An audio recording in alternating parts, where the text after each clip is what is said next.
ओम शांति। नवयुग निर्माता इस बुक से हम सभी सुन रहे हैं। हेडिंग है सृष्टि के सर्वोत्तम मानव। साकार बाबा के साथ जीवन की जो घड़ियां बीती वे सभी स्मरणीय है, क्योंकि स्मृति पटल पर उनका पुनः उभर आना ऐसा प्रतीत होता है जैसे कोई रंग बिरंगे प्रकाश का झरना मन को मुग्ध कर लेता है।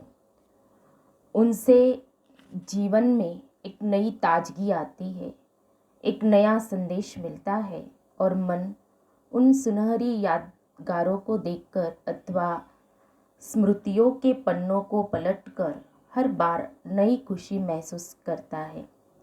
उन्हीं पन्नों को जल्दी जल्दी पलटते हुए जो चित्र भीतर के नेत्र के सामने आते जाते हैं, उनमें से कुछ का चित्रण करने का प्रयास कर रहा हो। मुझ पर ऐसी कृपा दृष्टि बरसाई कि मैं अपने स्थान पर टिक नहीं पाया। बात सन 1953 की है। तब मैं पहली बार मधुबन गया था। उन दिनों इस ईश्वरीय विश्वविद्यालय का मुख्यालय वर्तमान स्थान पर न होकर ब्रुज कोठी में था। मन की कुछ विचित्र स्थिति साथ लेकर गया था। ब्रह्मा बाबा कैसे होंगे, उनका हाव भाव, बैठना उठना, बातचीत किस प्रकार की होगी, वह तो सृष्टि के पितामह है और सर्वोत्तम मानव है। उनका सब कार्यकलाप तो निराला ही होगा। यह सब देख पाने की उत्सुकता मन में हिलोरे ले रही थी। वहां जाने से पहले मैंने कल्प वृक्ष के मूल पर उनका चित्र तो देखा ही था और लाल अक्षरों में उनके कई पत्र भी पहले पा चुका था, परंतु अभी साक्षात उनके सामने बैठने का सौभाग्य मुझे नहीं प्राप्त हुआ था।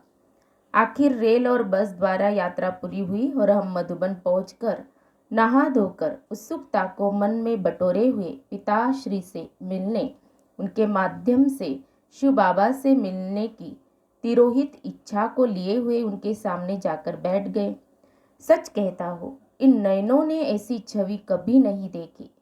बाबा के चेहरे पर अनेक राजों से युक्त परंतु स्वाभाविक और वात्सल्यपूर्ण कुछ हल्की, कुछ गहरी रेखाएं उभर आई थी।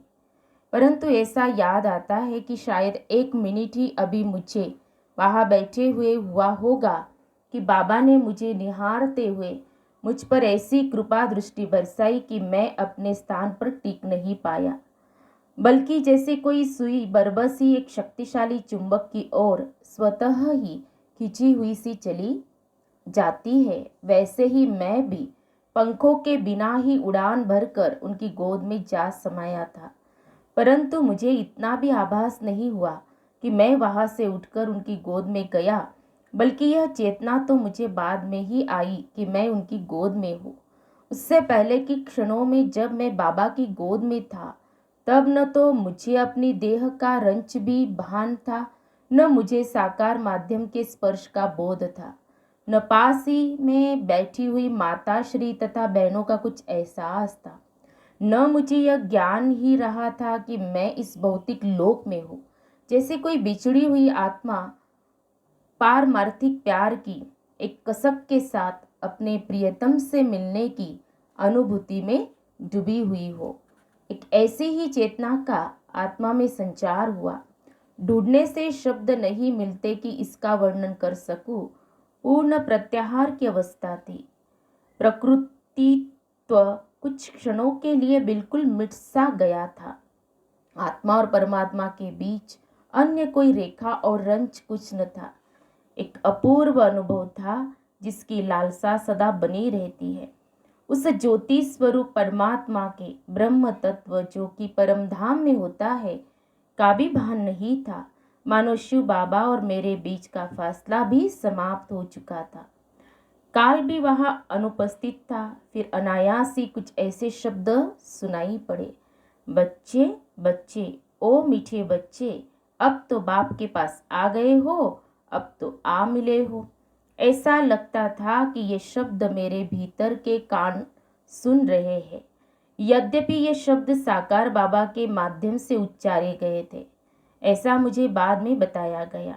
अब धीरे धीरे मुझे महसूस हुआ कि मैं उस पिता की शीतल गोद में हूँ, और लगा कि जिस चीज़ की मुझे इस जीवन के बचपन से ही तलाश थी, जिससे मिलने के लिए मेरे मन में जन्म जन्मांतर से आशा थी, आज मेरा उससे मिलन हुआ है। सहृदयता, आत्मीयता और वात्सल्य की निधि।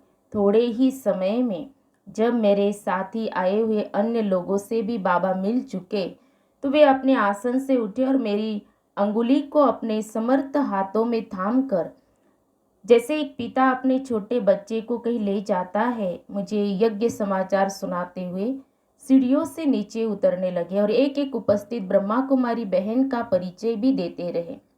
और साथ साथ उन्होंने मुझे सारा घर, यहाँ तक कि स्टॉक के बंद कमरे को भी खुलवा कर दिखा दिया, जैसे कि चिरकाल के बाद आए किसी बच्चे को बाप अपने घर का सारा समाचार निसंकोच होकर सुना देता है। और तो क्या, बाबा ने मुस्कुराते हुए एक बात और भी इन शब्दों में बता दी, बच्चे, इस आवास स्थान के पीछे ही शमशान है, और वहाँ एक साधु ने कुटिया बना रखी है, और वह रात दिन ऊंचे ऊंचे स्वर से बाबा पर गाली रूपी पुष्पों की वर्षा करता रहता है। पहले ही दिन प्रथम मुलाकात में इतनी निकटता का आभास बाबा ने मुझे करवाया था। सभी जानते हैं कि तब न तो मैं आयु में बड़ा था, न ही मेरा कोई ऊंचा सांसारिक पद था, न ही किसी भी अन्य दृष्टिकोण से मैं कोई विशेष व्यक्ति था। तो भी बाबा ने इतने स्नेह से और इतने खुले दिल से जो मुझे सारा समाचार सुनाया, और जिस प्रकार मैंने उनमें सहृदयता, आत्मीयता तथा वात्सल्य पाया, उसने सदा के लिए मेरे हृदय को जीत लिया।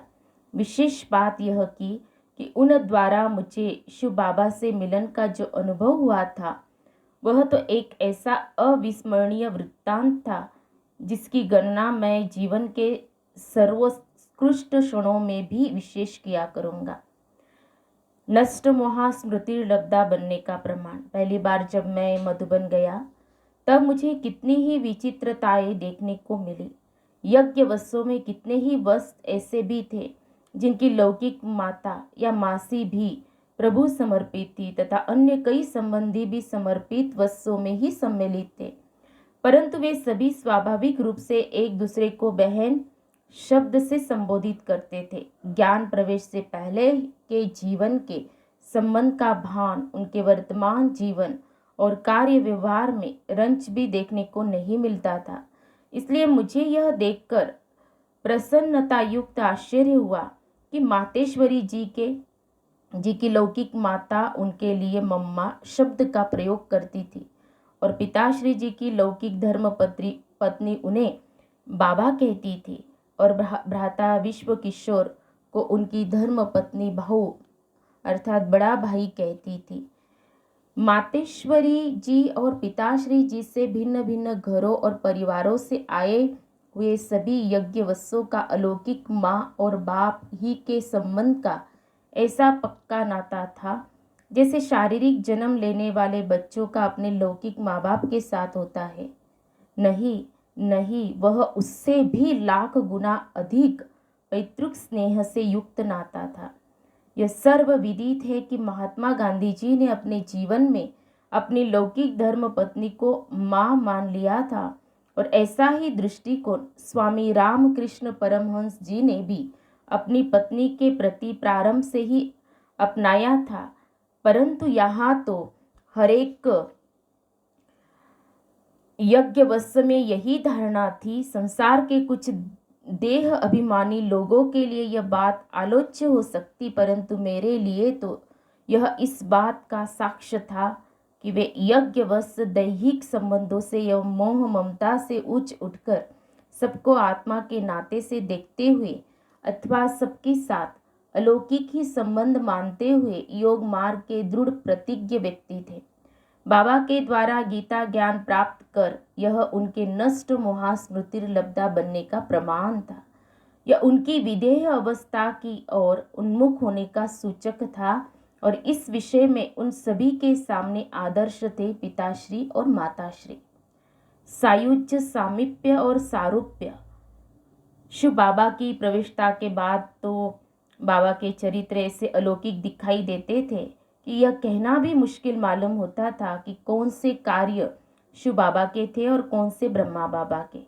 धार्मिक ग्रंथों में, विशेषकर शैव ग्रंथों में, सायुज्य, सामीप्य और सारूप्य, इन 3 शब्दों का विशद वर्णन मिलता है।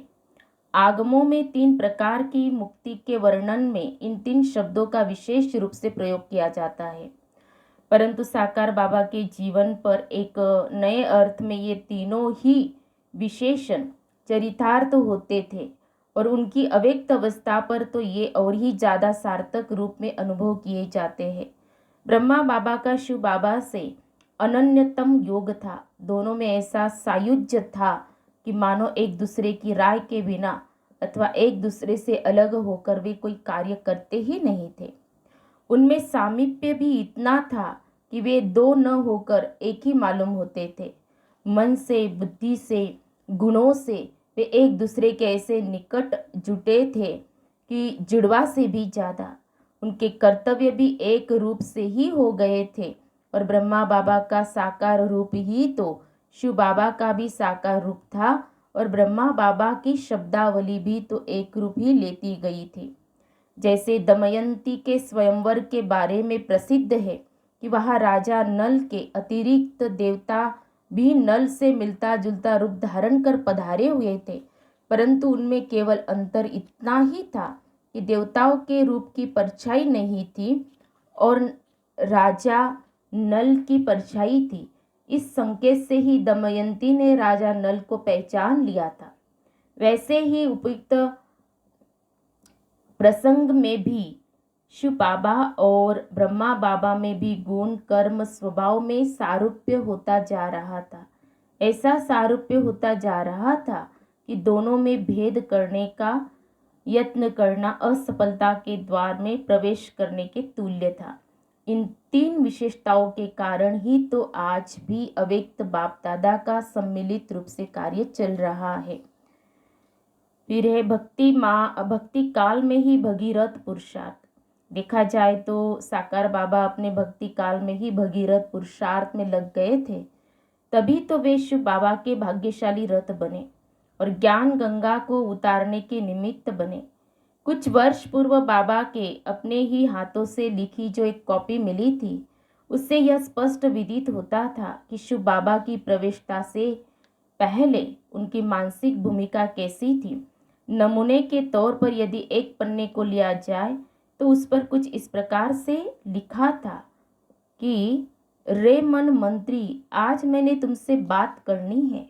जब मैं आत्मा ही राजा हूँ तब तो मुझ आत्मा की आज्ञानुसार क्यों नहीं चलता। इस प्रकार अंतर्मुखी होकर अपने को सुधारने और संवारने की ही प्रबल चेष्टा उनमें स्पष्ट दिख पड़ती थी। तो हमने पढ़ा ये आदरणीय जगदीश भाई जी ने जो लिखा ब्रह्मा बाबा के बारे में, सृष्टि के सर्वोत्तम मानव। नेक्स्ट हम सुनेंगे फिर निराले बाबा।